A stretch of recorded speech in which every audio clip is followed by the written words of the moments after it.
Hi, Filipina wife abroad here behind the camera. Today I'll have Chris for my vlog. Hi, Chris. Hi, Filipina wife abroad's husband here. Yeah, so by the way, guys, if it's your first time here on Filipina wife abroad channel, yes, Chris is my husband. Today, guys, he will be speaking something we don't normally do together here on my channel. So on my behalf, he will be explaining facts and presenting documents about my status as a foreign wife here in the United States. So what will Chris do is to answer the questions I myself is still confused about, and pretty sure many Filipinas are too. So Chris, let's begin with our application in the Philippines. Let me first say that I am not a lawyer. I don't represent to be a lawyer. I am not an expert. And everything that we're talking about is from our own personal experience and what we've done. So use the information as you deem appropriate, but don't assume that it is a legal expertise. So what we did in the Philippines is we got married in the Philippines. And by getting married in the Philippines, we were able to file for a CR1 visa before COVID, thank goodness. And the CR1 is a process which allows Pinky to come in the United States and immediately have a green card once she enters, versus a K1, which requires a green card after you've entered into the country. So you're saying that I got already my 2-year green card when I arrived in the United States, correct? It is a temporary green card for 2 years with conditions that need to be removed so you can get a full 10-year green card, which is the next step of the journey we're on. Okay, so what is or are my privileges if I have my 2-year green card here in the US? Well, with your 2-year green card, you're a legal resident. You're able to work, you're able to pay taxes, buy property, cars, do whatever a person would normally do living in the country minus voting. So voting is the only thing you're not able to do in the country with the green card. But otherwise, you can live your life as you deem fit. So by the way, Chris, going back to the Philippines again, like how long did it take us to process our CR1 visa from Philippines to the US? So the CR1 visa, it took us from the time I filed till the time you were fully approved about 11 months. So after we got married in July, we filed in September and you were fully approved in August and then moved to the US in September. Well, that's really impressive for me actually, considering that the other applications I heard are not really that quick. So Chris, by the way, before moving on, I think we are considering to give them a video like this, giving them the requirements of the CR1 visa, correct? Right, well the CR1 visa, and that's a separate discussion and video. This was the documents and the paperwork that we submitted with the CR1 visa. And we thought this was a lot. And this took weeks and weeks to compile, and I thought it was a crazy amount of information we sent in. And they looked at it, and we actually had a couple of delays. So this is the CR1. This is no longer representative of where we are. So all right, so guys, yes, right. So guys, watch out for that. We're gonna make a separate video for that. Again, I came to the United States, guys, with my 2-year green card. And then fast forward, so Chris, did we have any other documents that we needed to apply or, you know, I should acquire apart from a 2-year green card when I arrived here? Well, you should receive your Social Security number and your Social Security card as soon as possible. Now, when we applied for the CR1, we noted that we needed a Social Security card as well. That did not arrive, and we had to go to the Social Security office a few weeks after your arrival to get your Social Security card and number, which we were able to do in about 20 minutes. That was the easiest part of this journey. Yes, right, guys. I was really impressed with that system here in the United States. All right, so Chris, again, going back to my 2-year green card, we both know that it'll expire on September 2021. What's the next step that we need to do? So the next step in the process is to remove the conditions of that temporary green card. So the temporary green card was a 2-year green card, and we have to go and file what the Immigration Services refers to as an I-751 removal of conditions form, which is a 9 or 10 page form plus all kinds of supporting documentation to prove that we have a bona fide marriage, which after their review will allow us to move to a permanent green card and move to the next step in the naturalization process. So this, when I say a lot more documentation, this is actually our master documents for everything that we compiled in the I-751. And you can see it's about 2.5 times thicker than what we did for the CR1. So with that, what we wanted to do was talk about what we are submitting with the I-751 and the paperwork that goes into it. And if this is part of your journey or if it's something you're interested in, we're just going to hit it high level, give you an idea of the amount of paperwork and what we are submitting. So if you just bear with me for the next 2 or 3 minutes, I'm going to walk you through each section of the paperwork. So the first thing we have to file is a form G1145, which is basically just telling the USCIS that we want the system in the electronic database and to inform us as we progress. We also pulled together a really nice cover letter along with the necessary form that goes with this as well. So this is the I-751 form, and you can see it's fairly thick and fairly voluminous. So after that, we've got to submit documentation to prove that our marriage is real and that Pinky's life in the U.S. is real, and that our intentions for the marriage are bona fide, noble, are correct. So the first pack of information is we have to include the copy of the resident green card, her current resident green card, a copy of her passport, her Philippine passport stamps, as well as her marriage certificate, again, which they already have. We then are submitting our tax returns, and both are what we've submitted as well as the IRS transcripts for the U.S. and the states we have lived in. And you can get an idea, so tax returns are always thick and complicated. We also, one of the first things we did when we moved to when Pinky moved to the U.S. was I put her on all of the necessary checking accounts, savings accounts, investment accounts. So from the very start of her being here, we have bank statements. And in this package that we've collected are bank statements as well as copies of shared credit cards and any canceled checks. What's amazing is how few checks you write these days. Everything is electronic. But you can see that's actually the biggest stack, and that proves that our finances are commingled. The next is just showing, and this is actually quite thick as well, deeds. We originally leased an apartment when Pinky first moved in and had her name on the lease.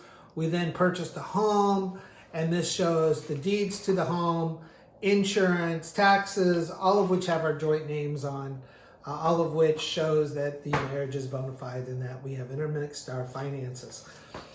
Next are, and this is really important, this seems to have a huge amount of weight, our utility bills with both of our names. So, and not just for 1 month, they wanted to show some continuity. So we've given them 12 to 18 months of utility bills for water, for electricity, for sewage, for internet.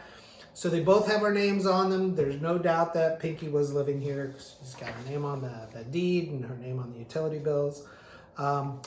One of the other things that we've done is beneficiary statements, which are in here for various insurances and accounts. So if something happens to me, she shows her as the beneficiary.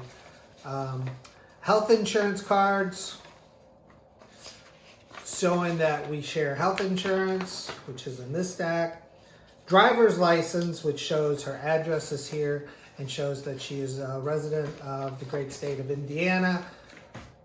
And continuing to move through, joint ownership of the car. So this has the car titles for both of our cars showing her name on it, as well as car insurance.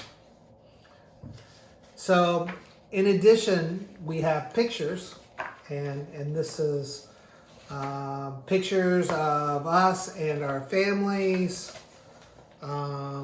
trips we've taken, and it shows that we built life together, as well as some marriage photos.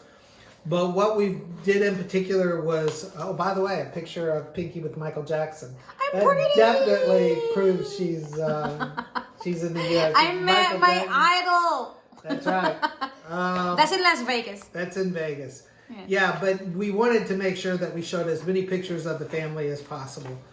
So with this, we showed pictures of her visiting my dad's grave, of all of our families, of me visiting her family. Loved it. And one of the other things that kind of surprised us, but a lot of people did, is we have a dog, as everybody knows, Ginto. He's more like a collaborator, a channel collaborator than a dog. But his veterinary record showing both of our names and that we are the joint owner of Ginto. And then we have various trip reservations. We did a lot of traveling pre-COVID, and so all of our reservations, itineraries, etc., up into including an upcoming trip to Walt Disney World are included in this package. And then communications going back and forth pre-COVID between Pinky and myself. So as you can imagine, this is a massive, massive, massive amount of information. And what we did is we've got a, as I noted, the master documents. This is copies of everything, as well as letters sent to us showing both of our names at this current address, which we're not going to mail in, but we'll have available when we go, if we have an interview. But we also made a complete second copy of everything we're sending in, and it'll be identical to what's going in, which I'm going to show you what's actually going in just a minute. So if there is a problem, we can immediately correct it. If they lose it, if they drop it and they spill the papers, we have the ability to quickly respond by bringing another copy with us, or creating as much as we need to with this massive document. So let me show you what we're going to mail tomorrow. This is actually what's going in. We had trouble binding it, so I just took some cardboard for the back, and then used rubber bands along with these clips to kind of hold it in place, and then our check to the USCIS. And then we're going to put this inside of this and mail it tomorrow when we go. And right now, I'm going to guess that there's probably 700 sheets of paper, and it easily weighs 2.5, 3 kilos. It's a pretty substantial, chunky document. So the U.S. government, in its wisdom, did not specifically tell us what we had to mail in. They told them to send in whatever made us appear to be bona fide and as much evidence as possible. This is the most amount of evidence we could come up with in the time frame that we have. And we're not sure if it's enough, when we're not sure it's too much, but it is what we have. So this is where we are. Oh wow, guys, so you saw these documents and I'm very impressed, to be honest with you. Chris has been doing this and I am very surprised to see this amount of documents that we're going to be sending tomorrow. I'm so proud of you, Charming. Well, I took over Pinky's pool table in January, and we've had to use this pool table as our I-751 document storage and retrieval area. So it's been no joke having this much paperwork scattered around the house. And we probably, between Pinky and myself, we probably have 300 to 400 man hours into compiling this. And we've gone through at least $200 worth of ink cartridges on our printers. So Chris, if we get approved with this, for our 10-year green card, or this is the removal of conditions, and I'm extending, my 2-year green card, guys, to 10 years. And then after that, if we get approved in time, what'll be our next step to do? Well, the next step is processing forms for your naturalization to become a U.S. citizen. So the intention will be a year from now, on June 15th, 2022, to submit the paperwork for you to become a U.S. citizen. Even if this hasn't been fully approved, you can proceed with the citizenship. So I'm hoping that you can become a citizen and get everything approved by the end of next year. So by the end of 2022, you will have your U.S. citizenship. Wow. All right, guys. So how do you find our video today? So what is our next step to do from here on is that we're going to send these documents since we are all set, and we're going to go to the post office. Yeah, so please feel free to respond in the comments if you have any questions. I'm certainly not an expert, but we've been working really hard at it, and we've learned a lot. I'm happy to share with what we've learned. Yes. So Chris, thank you. You are just the best husband. Oh. Hi guys, Filipina wife abroad here. Yes, welcome back again to our channel. Guys, we are on our way to the post office, and we are now sending these documents. At last, this is the day. So I think let's go now because we are in a hurry. Let's go to the post office, guys, okay? Come join us. All right. So today our driver is, of course, my dear husband.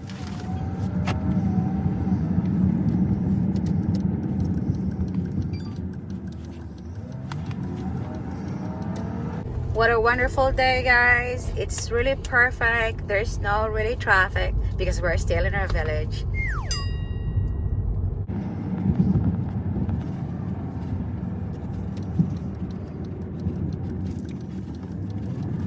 What a clear blue sky.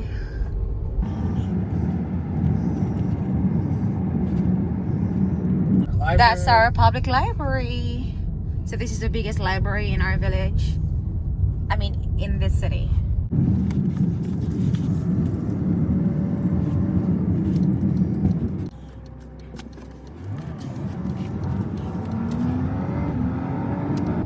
So what is our goal in this submission or application? We tried our best, Charming. So what's your goal? What I'd like to see happen, well, my goal is for you to get your extension on your green card. That's the goal. And whatever we have to do to get your extension on the green card so we can continue with your naturalization, we're going to do. That's the goal.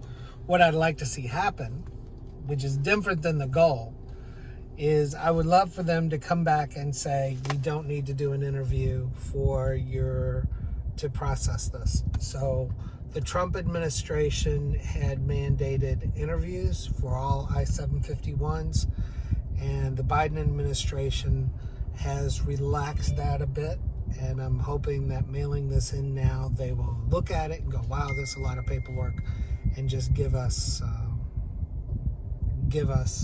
approval without doing an interview. And not that I mind the interview, and not that you mind the interview, except it's a 3-hour drive to take the interview. So it's 3 hours there, it's 3 hours back, that's 6 hours. And that's a day off work. It's stressful. I'd rather not do it. Have you seen or heard any case that they did not go through any interview there are some recent cases where people are not being processed for interviews. Originally, and for most of the last 30 years, people didn't have to go through an interview to get an extension. It's a relatively new thing that was implemented 3 or 4 years ago by Trump to kind of slow down the immigration process, which, you know, I'm agnostic one way or the other, except, you know, filling out all this paperwork and then having to drive for 6 hours just for somebody to look at and go, yep, good enough. You know, I'd rather avoid if we can. So that's my take. So I love our little town, though. It's a very green, tree-placed area with undulating hills. You know, just a really pleasant place to drive around.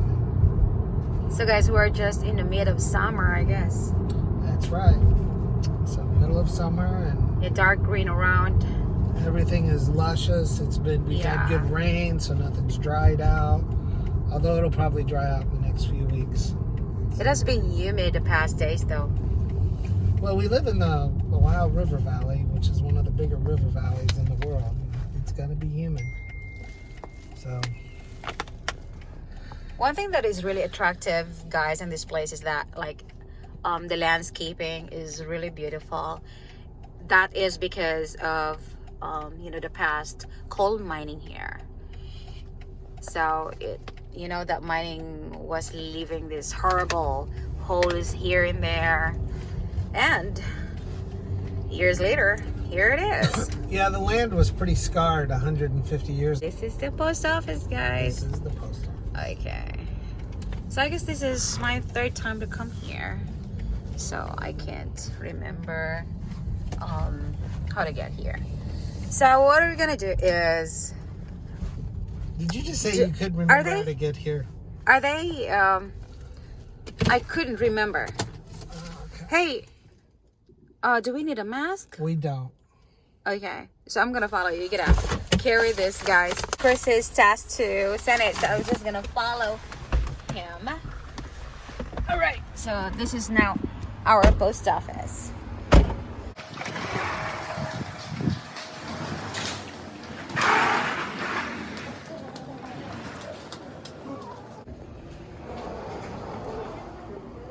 Anyway, I'm done. Hey, so we finally mailed the package. It is going to the USCIS Center in Arizona, and it costs $22.90 to move and was 2.55 kilograms in weight. So they said it would be there by Friday, which is exactly 89 days after the day Pinky arrived in the U.S. So our timing is perfect, and we're in great shape. So we are done, and so now it's time to celebrate. So we are going to lunch, and we're going to go wherever Pinky wants to go. So this is, guys, what I am really waiting for. The celebration. Come on, let's join Chris. Let's go. So guys, hope you find this vlog helpful to your Sierra 1 or your spousal visa in the future, or this moment of your application. We are very much willing to accommodate your inquiries or your questions regarding to this visa. Again, we disclaim that we are legal practitioners or any sort of in this matter, because this content is just entirely based on our actual processing from start to our present status. So please leave your questions on the comment below so we could get in touch with you. Okay, hope you like this video. Subscribe and share this with folks who have the same journey, and also watch out for this video like this, so be notified. Click the button down there below. Thank you for watching. Filipina wife abroad here, now in front of the camera, but saying see you next time on my next vlog.